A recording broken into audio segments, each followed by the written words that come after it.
amazing for our vagus nerve. Just to be able to open up to receive, we have to first relax. Grab the energy there, pull it in from your favorite people all around the world, across the ocean. Bring it into yourself. Yeah, absorb all that and then sink into the center of the earth. Let everything sink. Wonderful. I think we're ready to dance. So, ladies, could you play a Hsing-ay for us, which is the beginning of the Ravel, which is a folk dance from the Basque region. On the border of France and Spain is a sensual dance. Okay, let's just feel it. Go ahead.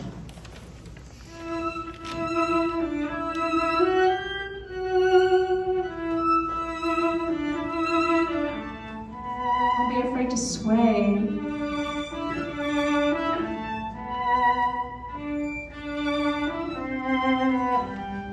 Beautiful. Ooh, that was so beautiful. How did that feel? Is it good to move in public, or is it weird to move in front of your friends?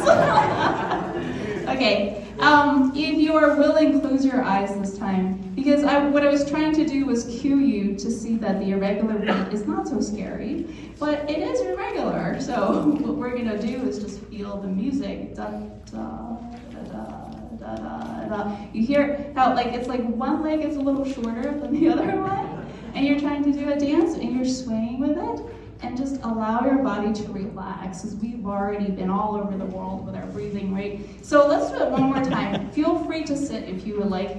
Feel free to close your eyes if you like, but see if you can feel the bigger beats and how these subdivisions are grouped together. Okay.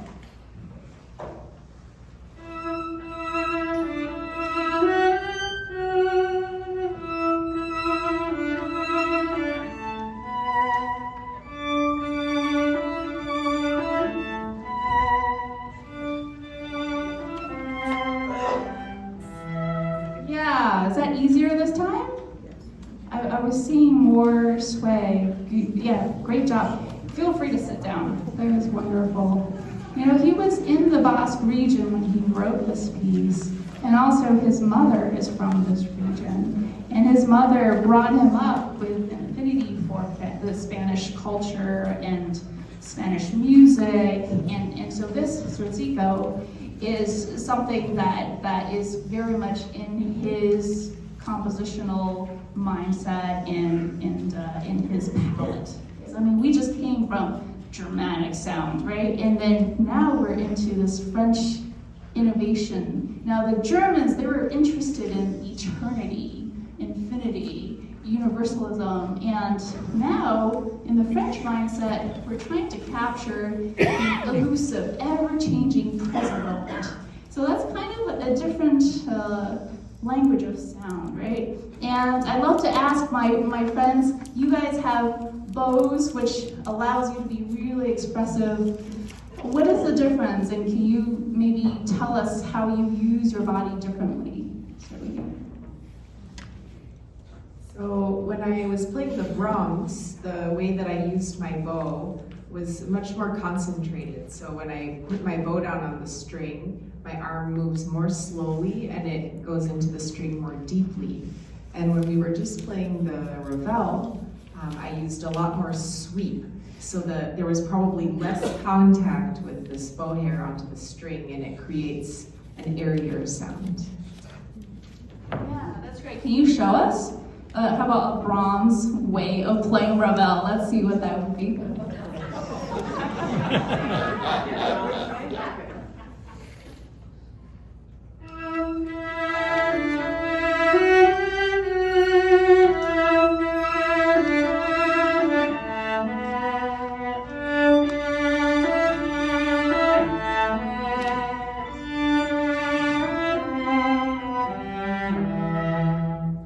Still very, very beautiful, but a little different. So, okay, now compare that to the French way.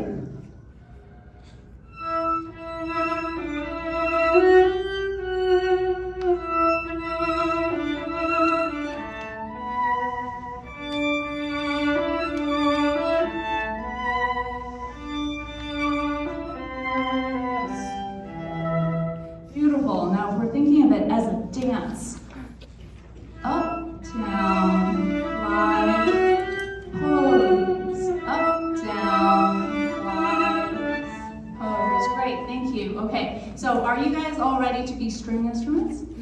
So we're gonna hum on a syllable of just But we're gonna hum with them and see what it feels like to have this up and down in sound. So now we're dancing with sound. Ready?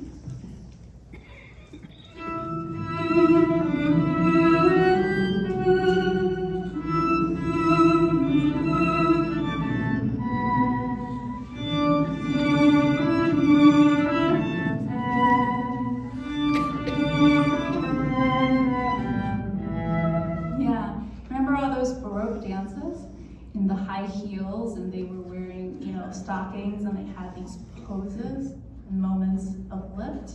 So, this is really, there's a lineage here that reminds us of older times. And the fact that he's using these particular notes in this mode, it even feels like it's even further back into old times, ancient times. It's timeless. So, okay, great. Now, what if we were to be woodwinds? Let's sing on do and pretend that you can pick your own woodwind instrument.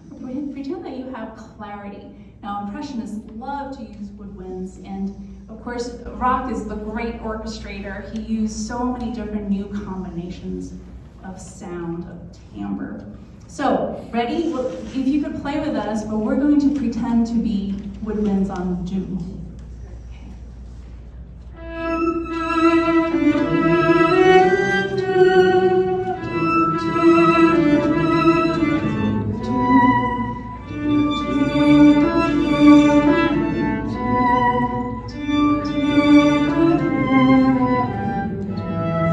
Okay, so hopefully because we're using duh, we feel like, when woodwinds have the clarity in the beginning, there is also a different sense of the communication of the character. So we're always thinking about different orchestral sounds, and I can be inspired by different parts of the orchestra, even though I just have hammers. I go one direction. So with piano playing, it's a lot about creating illusions and thinking in different terms.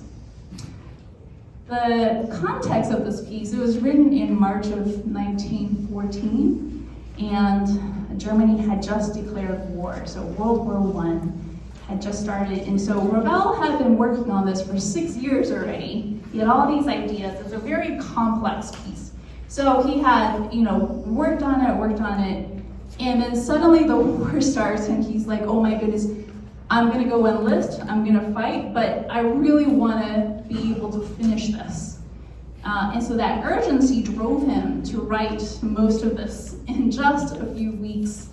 And it's one of the most intricate and complex piano trios on the repertoire. But it also is, I feel like, a way of expressing his whole range of, this anticipation, this gloominess, this descend into darkness, and then this beautiful fourth movement that we're going to play for you today, that finale, which is kind of a declaration of hope in the face of death, in the face of war. And so he also uses so many international colors. Paris had been really the world's cultural center at that point, and so when he was 14, he went to the international exhibit and heard all these really international exotic themes. And Rimsky-Korsakov had just written Scheherazade, I think a year earlier, so it was like a big hit all over Europe. And so you're gonna hear, the watery waves, and you're gonna hear all these borrowed sounds and modes, and it's just a very exotic feeling. So I just wanted to see if you guys could play the opening of the fourth movement, and maybe play it first and then explain to us what it is that you guys are doing.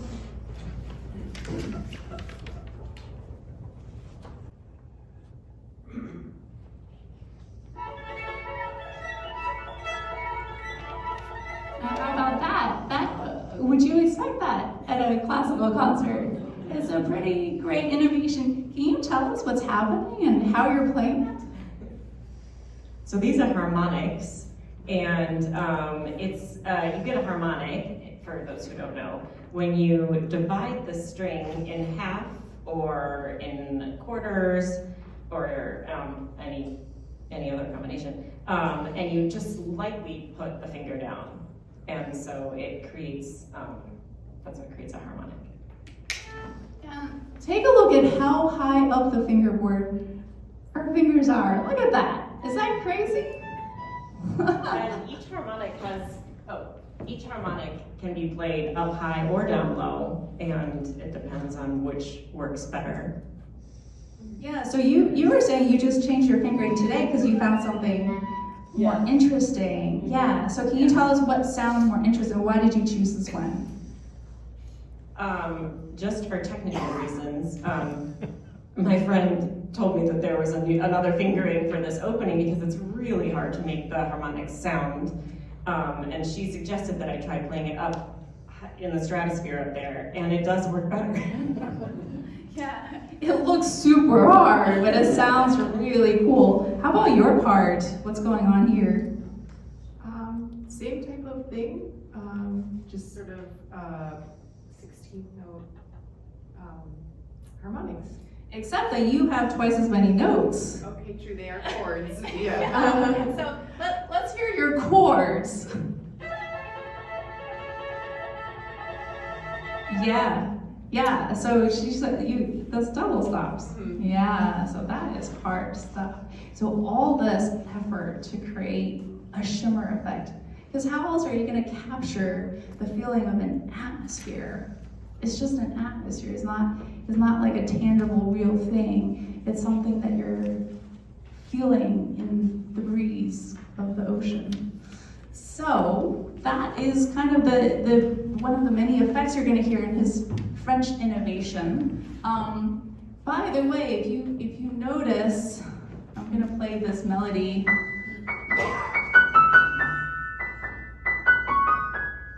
Sounds pretty Asian, doesn't it? It's pentatonic. It's pentatonic starting out. Yeah, so another way that he's infusing these international themes.